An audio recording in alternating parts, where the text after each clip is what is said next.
Are you okay?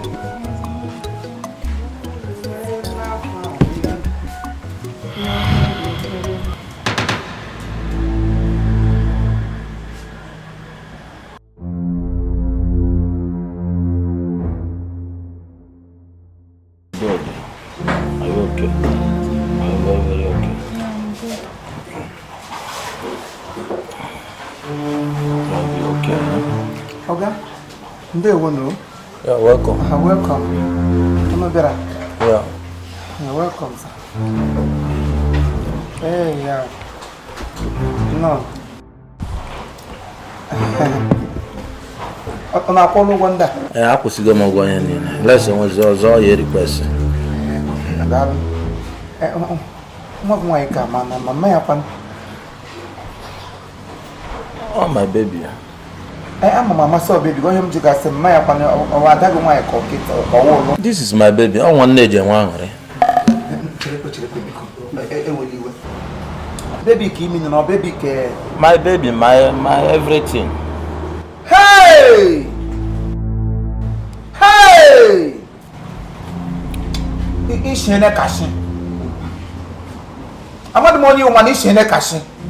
Nne mo go te o ka Quran na jo cho teri nge shiro mo go te ora jo cho te su shi. Ebe te jimpa ma ha ka dem le bodo obere nwi poko gi aka na gba yo. Ai Chineke na. Awa de rashid. Nwa ni kwesiri imuta ogbo e. Aka nne kwugị na-eti gị ya mgbe n'ọnụ chere obere nwa nke nwekọrọ ihe niile na ị chọrọ igbu ya egwu nwoke ebere ọbụ dị kpọma ha ka gị asị bịara ngwa ụgbọ abụrụ otu iwu Christian father gị nwa bụrụ otu Christian mother dọba ya nga I don't have time but this is child abuse ahụrụ asịkwa gị oke na-eme ha ka gị gị nwe ọnụ even ịgwa obere nwa ahụ otu a say you love her lekwe kọmọkọ mission gọsụsị nwụrụkwa ọnwụ ana kuge ho ana echege melo yego be ya kwa go no mishagi ya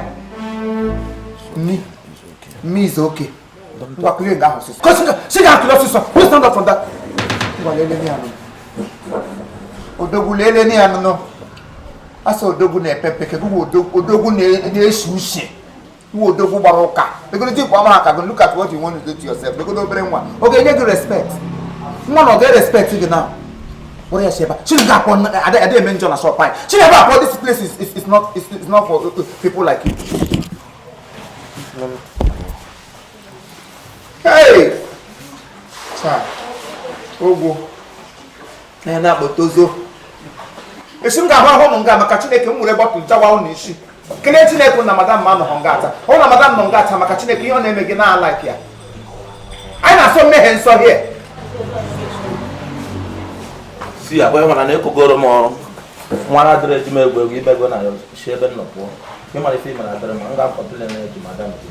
Then I share customer and then I didn't office here. Customer who did Gabriel. Customer, you would customer, you want your cost. You are cost. I have heard you. I have heard you.